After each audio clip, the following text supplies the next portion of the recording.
ભરપૂર રવા ઇડલી। તો આજે આપણે ઇડલી બનાવીશું શાકભાજીથી ભરપૂર। એના માટે આપણે સોજી લીધેલી છે 1 વાટકી। એની અંદર આપણે દહીં એડ કરી દઈશું 100 ગ્રામ જેટલું। આ ખાટું દહીં મેં લીધેલું છે। સારી રીતના મિક્સ કરીશું અને થોડું પાણી એડ કરીશું।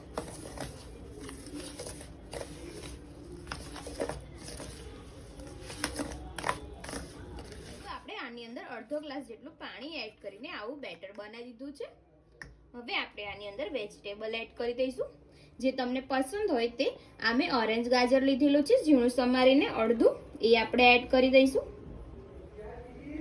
સાથે આપણે કેપ્સિકમ મરચાં એડ કરીશું।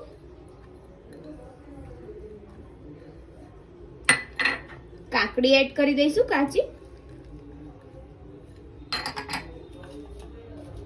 તીખા મરચાં એડ કરી દઈશું આપણે।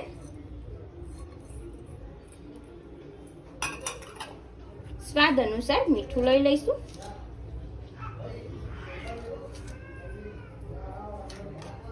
સારી રીતના આપણે બધું મિક્સ કરી દઈશું એકદમ સરસ રીતના। તમને જે પસંદ હોય વેજીટેબલ એ તમે એડ કરી શકો છો। આની અંદર મકાઈ પણ એડ કરી શકાય। જો તમે ડુંગળી ખાતા હોય તો પણ એડ કરી શકો છો, બહુ સરસ લાગશે। એકદમ સરસ રીતના આપણે મિક્સ કરી દીધું છે। હવે આપણે આને 10 મિનિટ માટે ઢાંકીને મૂકી દઈશું। એકદમ સરસ રીતે આપણું ખીરું થઈ ગયું છે 10 મિનિટ પછી। હવે આપણે આની અંદર ઈનો એડ કરી દઈશું। આમ હું અડધી ચમચી લઉં છું જેથી ઇડલી એકદમ સરસ ફૂલેલી બને। સારી રીતના આપણે મિક્સ કરી દઈશું। આવી રીતના એક જ સાઈડ મિક્સ કરતા રહીશું જેથી આપણું ખીરું સરસ ફૂલાય અને સરસ થાય। ઇડલી પોચી બનશે આનાથી। એકદમ સરસ રીતે આપણે ઈનો નાખીને સરસ ફૂલાઈ દીધેલું છે। ખીરું એકદમ સરસ થઈ ગયું છે। હવે આપણે ઇડલી બનાવીશું। એના માટે મેં અહીંયા સ્ટેન્ડ મૂકેલું છે અને તેલ લગાવીને જ રાખેલું છે। ઉપર આપણે ખીરું મૂકી દઈશું।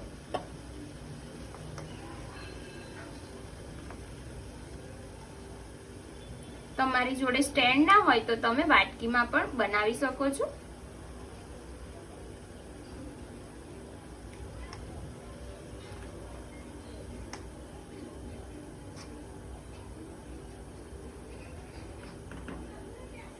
સેજ આપણે લાલ મરચું ભભરાવીશું।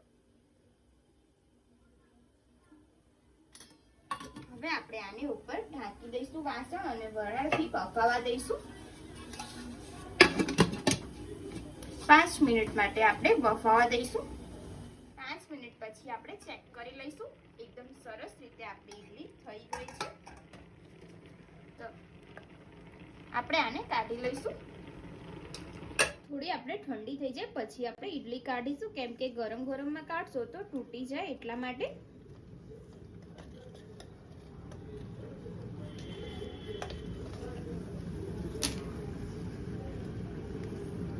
આવી રીતના એકદમ સરસ ઇડલી નીકળશે જો તમે તેલ લગાવીને કરશો તો,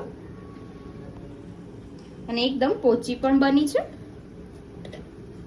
આવી રીતના આપણે બધી ઇડલી બનાવી દઈશું। ફ્રેન્ડ્સ, આપણે ઇન્સ્ટન્ટ વેજીટેબલથી ભરપૂર રવા ઇડલી રેડી થઈ ગઈ છે। તમે જોઈ શકો છો એકદમ સોફ્ટ બની છે। ખાવાની પણ મજા આવશે તમને।